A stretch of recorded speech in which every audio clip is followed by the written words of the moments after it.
Hi, I finished listening to the fourth in the Thursday Murder Club series, The Last Devil to Die by Richard Osman. And I am hooked on this series. This is my guilty pleasure, I suppose. But this one, I didn't expect the heartbreak in it. You get the humour. You get the romping sort of crimes. You get the twists and the turns. But I did not expect the sadness in this one. Oh, I suppose it's always there because this is a group of pensioners. These are all people in the 70s. They are in a retirement village. So death is always a neighbour. But I just didn't expect it to come in here. Not in this book. And it's particularly poignant because after 4 books, you've got to know these characters. They're friends. They're not just people on a page, which made it really, really sad as well. So I wasn't expecting that. If you read a novel and one of the characters dies, then yeah, you're either sad or you're not, depending on how you've engaged with that character during the previous half of the book. But in a series, when you've got to know the characters, it makes it a lot more difficult. A lot more difficult. This one, again, you've got a crime or investigation. We've got heroin. We've got antiques. We've got art fraud. We've got romance fraud. And, of course, we've got murder. It starts with Stephen, who's Elizabeth's friend. Sorry, I will just recap the characters just in case you've not read these books before.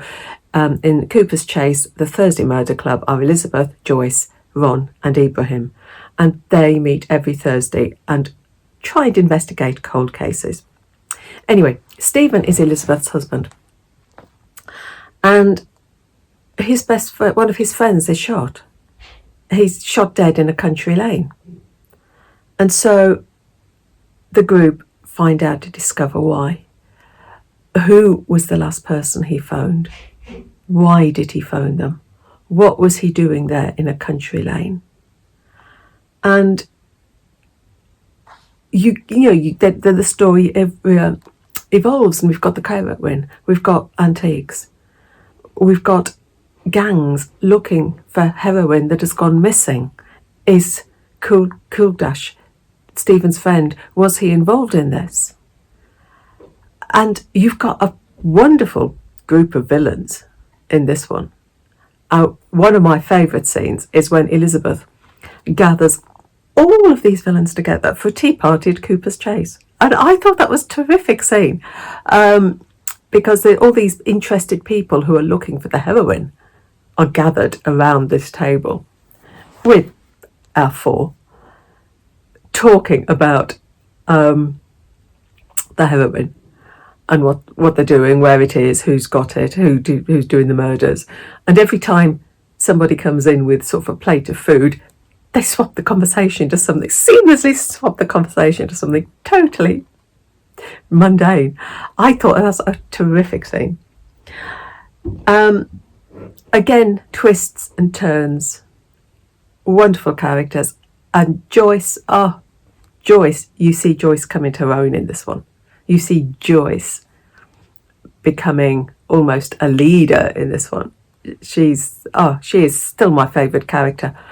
I love listening to her journals. I could, if the book was just Joyce's journal, that would be fine because she's such a warm character. So yeah, The Last Devil to Die. Thoroughly enjoyed it. Didn't expect the sadness that hit me halfway through, but that's life, I suppose. And I know he's now gone off to write something else, so when I'm going to get another one of the Thursday Murder Club, I don't know, but I will keep waiting because I found this a terrific series.